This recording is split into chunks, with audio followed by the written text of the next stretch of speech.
On this week's show, the Djinn falls in love, Call Mini or Not, and Whitby just got Gothic. Hello and welcome to the Fancy News Show from the Bottled Imp. My name is Ken Boyter and this is your weekly fix, yes you've guessed it, of fancy goodness. We do start though with sad news. The legendary acclaimed fantasy and horror illustrator Bernie Wrightson has passed away.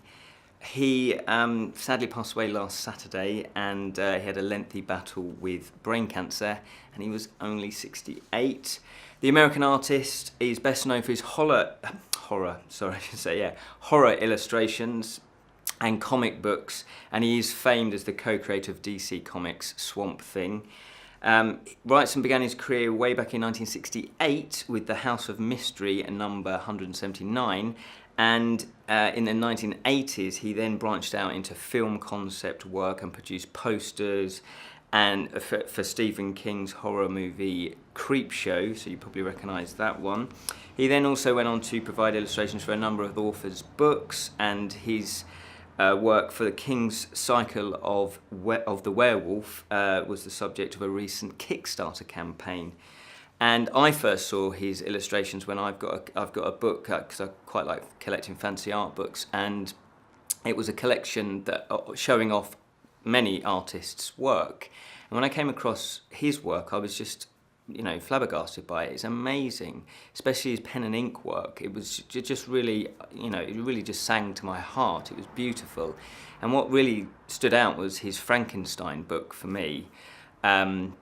Just a labour of love. Just the detail in his work. It really, it really kind of touched me in a quite profound way. I don't know why, it just did.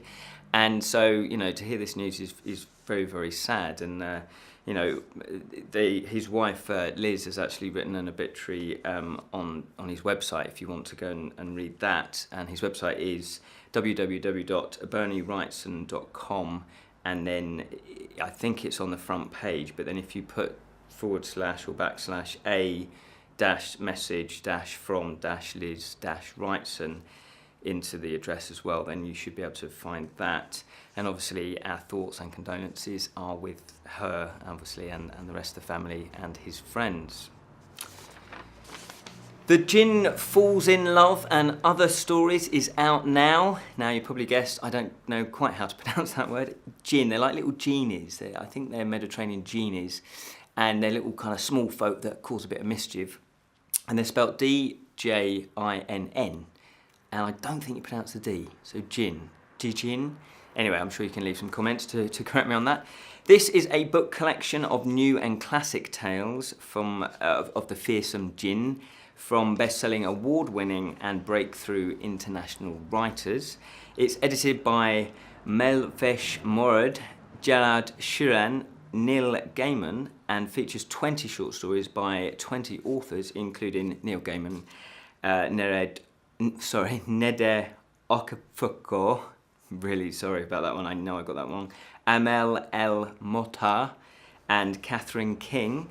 All the stories involve the tiny little genies called Djinn. They're fierce, fiery beings that hide in the shadows and eavesdropping and exploring our way of life. They're very curious about us. They are little monsters, they're saviours, they're victims, and they're even childhood friends. So they're kind of a bit, are they good, are they evil? Maybe you can befriend them, maybe they'll befriend you. Now every language has a word for them, apparently. Every culture knows their traditions. Every religion, every history has them hiding in the dark places. There is no part of the world that does not know them. And I just love this theme. I love the sort of, just the small folk, whole kind of mythology behind that.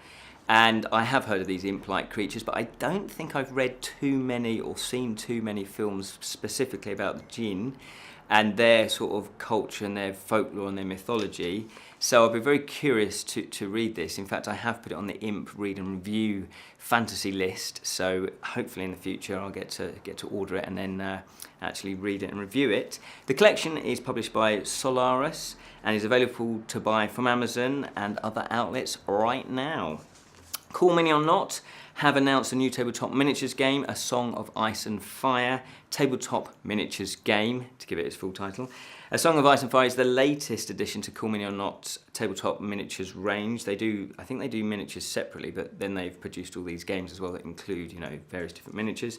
And these obviously are based on the best-selling novels by George R.R. Martin, in cooperation with Dark Sword Miniatures, and the game will be on Kickstarter later on in the year, and it'll be published in 2018 to buy. If you didn't back it on the Kickstarter, you can then buy it in 2018. Now, this wargame allows you to enter the world of the novels and control units of troops and heroes, and the game is fast-paced and brutal, just like the series, and the battles range from large-scale wars to intimate, little skirmishes, but just with a few units. And you can find out more by visiting their website, which is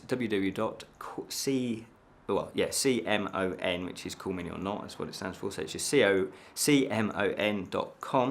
Plus, they have also announced that award-winning games designer Eric M. Lang has joined their company as their director of game design, so that's a big bonus for them because he's a fantastic games designer.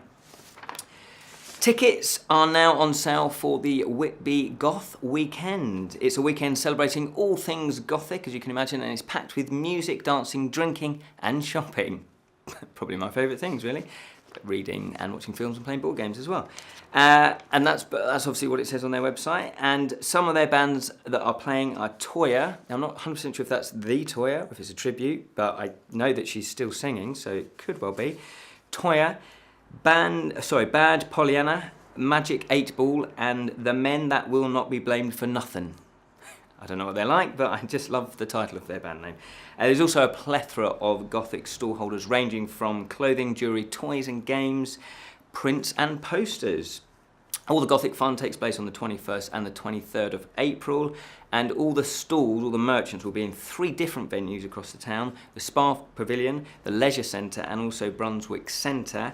Now, I'm assuming there's lots of other venues. It's not 100% clear, but there is a list of other venues, so I think this is not necessarily just takes place in one area. There's lots going on for this whole weekend, and I think you can just dip in and out and you can walk around the town and just find something Gothic to go and entertain you.